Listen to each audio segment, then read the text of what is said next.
স্বাগতম HTML ডকুমেন্টারিতে। HTML হলো markup language, যার পুনরূপ হচ্ছে হাইপারটেক্সট মার্কআপ ল্যাঙ্গুয়েজ।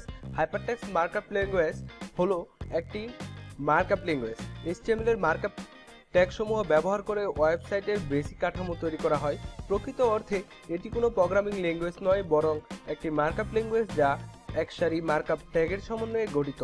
ইন্টারনেটে তথা ওয়েবসাইটে ওয়েব পেজ তৈরিতে HTML সবচেয়ে বেশি ব্যবহৃত হয়। এই ফাইলের এক্সটেনশন .html অথবা .htm উভয়ই হতে পারে। এতে বিভিন্ন HTML ট্যাগ ব্যবহার করে বিভিন্ন ফরম্যাটিং, অবজেক্ট এবং লিঙ্ক প্রকাশ করা হয়।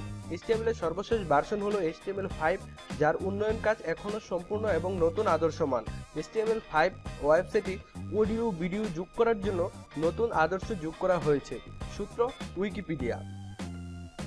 এখানে দেখা যাচ্ছে HTML5 এর একটি নমুনা। প্রথমত ডক টাইপ HTML লিখতে হবে, তারপর HTML এর যথাযথ রীতি অনুযায়ী HTML এর ট্যাগগুলো লিখতে হবে। ইতিহাস। স্টেপ 1। 1980 সালে ব্রিটিশ কম্পিউটার বিজ্ঞানী টিম বার্নার্স-লি, যিনি সার্নে একজন ঠিকাদার ছিলেন, সর্বপ্রথম সার্ন গবেষকদের মাঝে দস্তাবেজ শেয়ার করার জন্য এনকোয়ার প্রোটোটাইপ নামে একটি সিস্টেম প্রস্তাব করেন। 1989 সালে বার্নার্স-লি একটি ইন্টারনেট ভিত্তিক হাইপারটেক্সট সিস্টেম প্রস্তাবে একটি মেমো লিখেন। 1990 সালে বার্নার্স-লি ব্রাউজার এবং সার্ভারের সফটওয়্যারে HTML এর উল্লেখ করেন।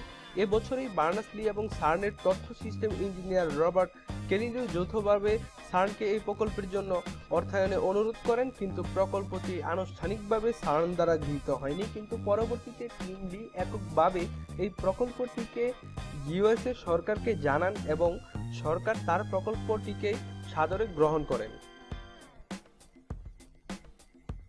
এর কিছুদিন পরই কম্পিউটার বিজ্ঞানী টিম বার্নার্স-লি প্রকল্পটির রূপ দেন এবং তার অদম্য ইচ্ছাশক্তি ও মনোবলের কারণেই HTML আজ সবচেয়ে বহুল ব্যবহৃত ল্যাঙ্গুয়েজ, যার প্রতিটি সংস্করণ নিয়মিতভাবে বের হচ্ছে।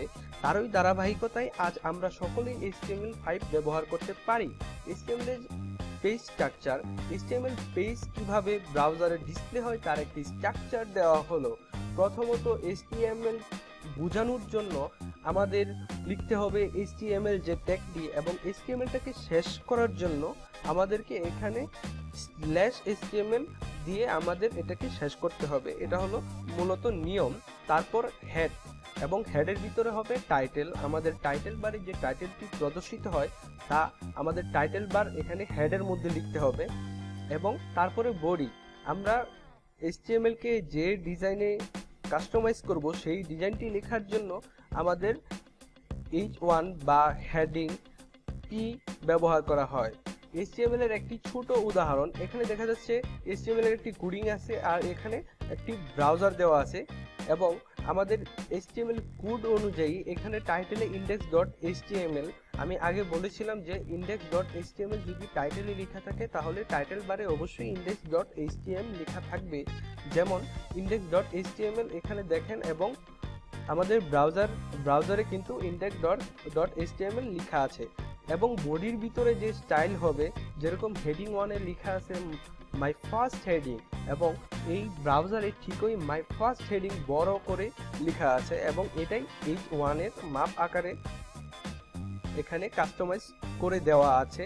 এবং পি যেটা লেখা আছে এটা হলো প্যারাগ্রাফ, মাই ফার্স্ট প্যারাগ্রাফ, এবং এটা দেখেন ছোট আকারে প্যারাগ্রাফ আকারে খুব সুন্দরভাবে এখানে কাস্টমাইজ অবস্থায় দেওয়া আছে।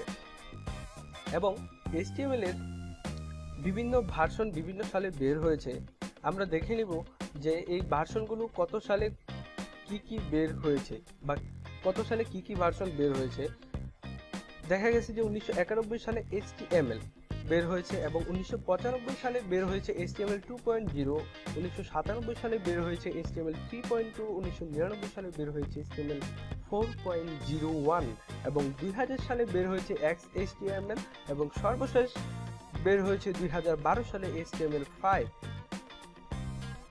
HTML এর কমন ডিক্লারেশন বলতে বোঝায় এমন একটা জিনিস যে একটা ফাইল থাকবে, সেটাতে একটা কমন লেখা থাকবে, যেটা হলো যে একটা স্ট্রাকচারের মতো, যে এটা লিখেই আমাদের শুরু করতে হবে, এটা হলো একটা রুলস। এবং HTML5 এর কমন ডিক্লারেশন দেখা যাচ্ছে যে ডক টাইপ HTML এবং HTML 4.01 এ doctype HTML public blah blah blah লেখা আছে, এবং HTML 1.0 তেও ঠিক same doctype HTML public w3 blah blah ব্লা।